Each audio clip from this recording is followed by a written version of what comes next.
So hi everybody. Just going to start today.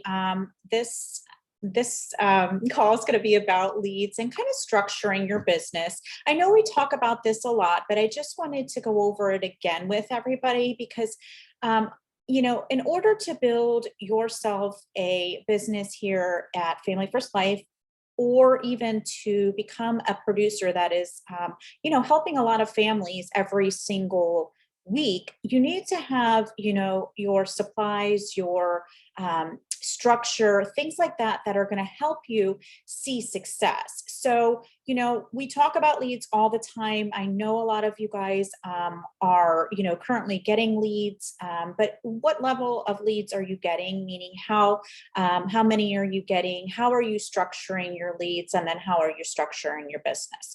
So, when we talk about leads, I've talked about this as well. Leads is your marketing strategy for this business. So what that means is that, in order to have people to see, you're going to need your leads, right?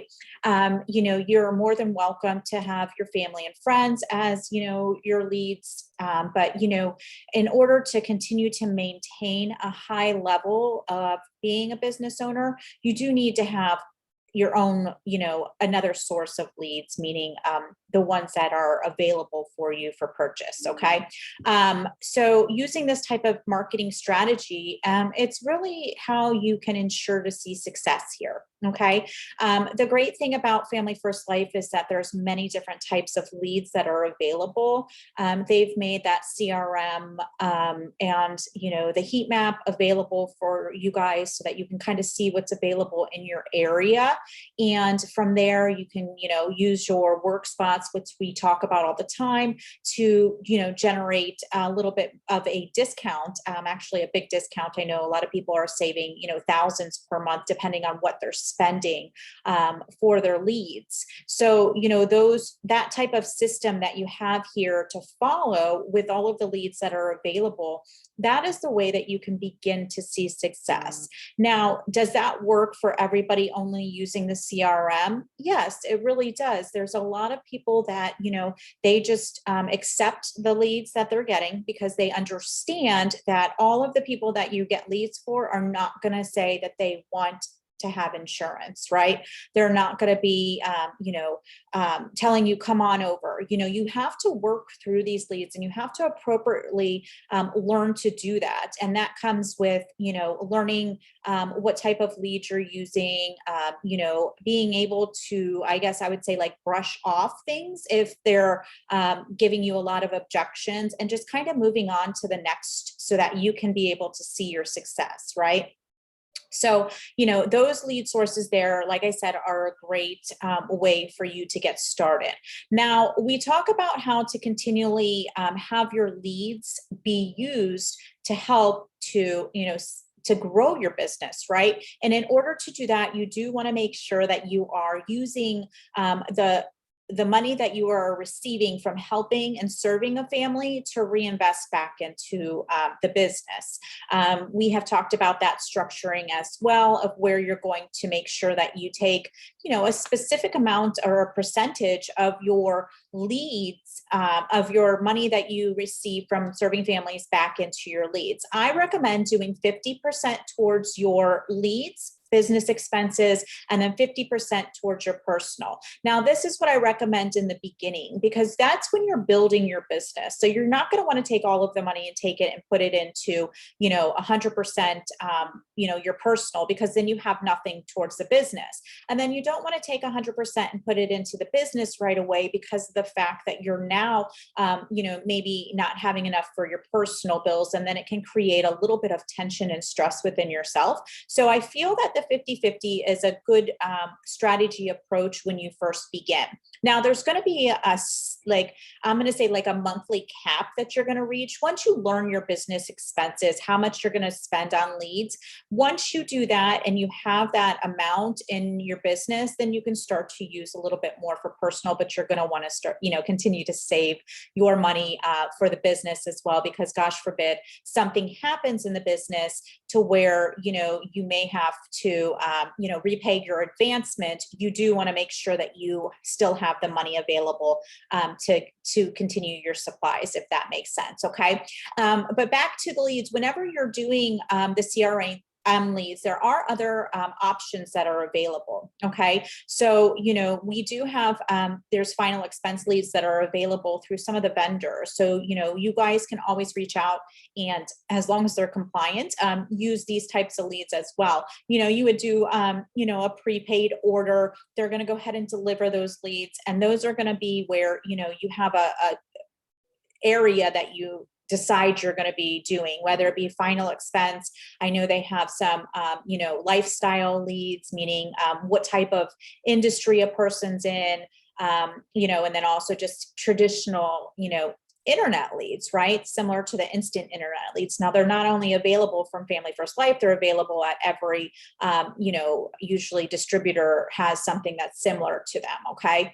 So those are some of the other leads. We also have the direct mail leads. That, once again, is going to be where you're going to put a amount of money down, and you're going to wait for some of those leads to come back in. Okay. So, one of the reasons we recommend the CRM is because that's more of a buy per lead type of, program that you're doing, right? So you aren't having to put out a whole bunch of money up front and then wait for leads to come in. You literally see what's in there. It's like a marketplace, and then you purchase those based on, how much money you have in your expense and things like that. So that's why I'm saying that you would want to start there, and then you could kind of advance as things, progress in your business to where you're doing these drops and things like that. Once you figure out exactly what your marketing structure is, your lead structure, then you're going to go ahead and just continue to repeat that, right? You're going to, even if one week you don't see success, you're going to continue to repeat those leads until, you obtain your monthly or weekly goals that you're looking to. And then it's just kind of like a continual process, right? And most of us have a hard time getting comfortable with that, right? Because you're taking all of, your learned habits of being a W-2 employee, and now you're having to become a business owner, and a lot of these expenses are on you, right? And that can be very, scary in the beginning, right? Because you don't know, what kind of return you're going to actually get. But, if you have faith and you believe, because of, just seeing other people that have done it, like for instance, me, like I've been a single mom for many years, and with being a single mom, I had a lot of, hesitation on where I'm going to go with the business, what I'm going to do, because of the fact that I was the only one that was providing for my family, right? So that gives you, kind of like a little bit of insight. Like, we all go through that, right? But when you start to actually believe and do the things that you're supposed to be doing within the business, that's when you're going to start to see the results. It's just getting past that point of, actually doing that. Okay. I hope that makes sense there. So, those are the things that I recommend whenever you're doing your leads. Obviously you want to have a specific amount of leads that you're going to be getting per week. Okay. Or at least a specific amount that you're going to be spending. I know a lot of people look to do about 100 leads per week that they're using, and that just depends on what type you're getting. So obviously 100 of a higher quality lead, and I'm not saying like a higher quality meaning like none of them, all of them don't have the quality. I just mean like an intent that has just been recently acknowledged, right? So what does that mean? That, like, when you're in the CRM, you're going to see leads that are 3 months, 6 months. Those ones, their initial intent for the insurance has been a little bit ago, so they're the pricing on those is a little different than somebody that just had that intent or, acknowledgement of needing insurance within the last, 24 hours. So, those are the things that you want to remember as well whenever you're, looking to get your leads, and, which ones you're looking to buy, and, how much they are actually going to be, costing, meaning, where you're going to place your strategy and how many leads you're going to get. Now, if you're going to get, say, the $3 leads, or, I think they're $7 leads, you're going to want to buy more than you would of the, $11 to $12 leads, because you're going to have, more people that you're going to need to call to get the same results. But, when you're starting out, you're going to have to, or even if you're continually working this, you're going to have to figure out exactly which area, you find you have the most success, and you're going to have to continue to grow and implement that so that you can make those changes, whether it be, in your lead strategy, the way that you present yourself on the phone, the way you present yourself when you're in home, or, if you're doing telesales, how your telesales structure is going, things like that, that is going to make the difference of you continually to seeing success. Because we know here at this business, it really all depends about you, right? How are you working? What are you doing? Are you making changes that you need to make sure that you have things that, are going in a more forward track in order to see the success, so, where is your frustration level coming in and kind of maybe halting your, growth, right? Because I mean, we all have that, we're all humans.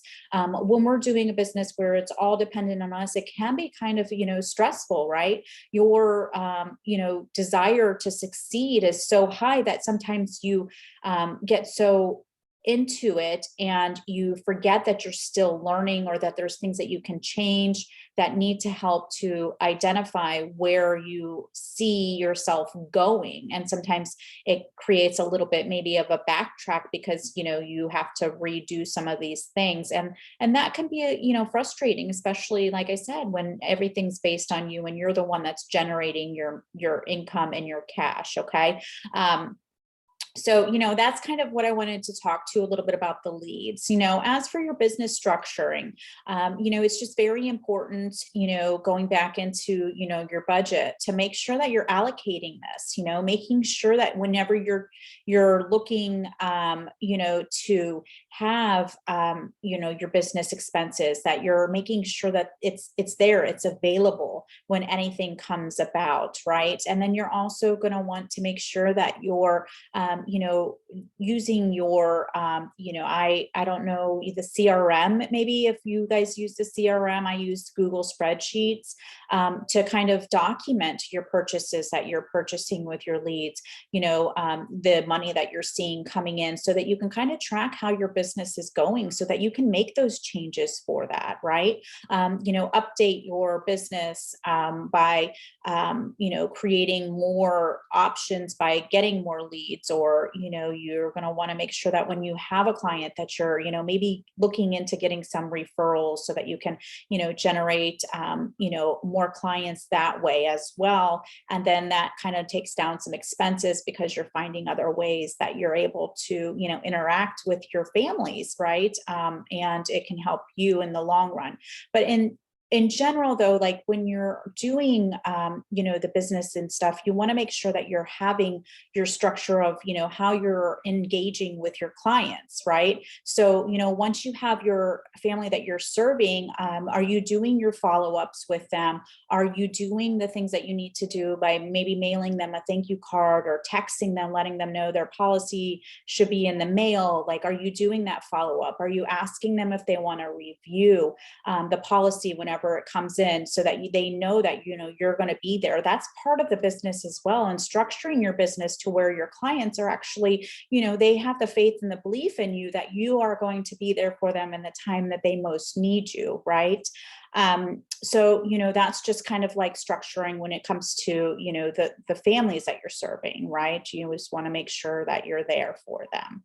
But, other than that, I really don't have too much that I wanted to go over. I mean, it's just kind of like a general, just talk about leads and, some of the business things. Of course, we can get more in depth into this later on, but I did want to just kind of present this to you, just to remind you of, how this business really works. And it's really just about how hard you want to work and where you want to dedicate your time and energy towards, that you're going to see your results that you're looking for, right? Your goals, your, income that you want to see. It's all about you, how you're going to produce how you're going to get out into the field, how you're going to interact with the clients, not anybody else, right? All the training we can watch and we can do, but you need to know that it comes back down to you, right? Okay. So with that, does anybody have any questions or anything about what we were speaking about today, the leads and the business structure? I don't have anything, Stephanie. You don't have anything today? Okay. Not today. All right, no worries. Well, I hope this was helpful. I like to keep it short. So, if you have any questions, just make sure that you go ahead and just give me, a call, reach out to me like, you guys usually do, and we can kind of figure out together what is best for you as, an agent to continue to grow, and where you'll see, whatever is going on with, your stumbling blocks maybe, or your roadblocks in this business, where you can, continue to grow. So that's what, this business is here for. That's why you're able to reach out to, anybody that you really like to see if, they can help you with something that's going on. But, other than that, like I said, I hope everybody has a fantastic week, and I'll talk to you again next week. Bye. See you, Stephanie. Bye.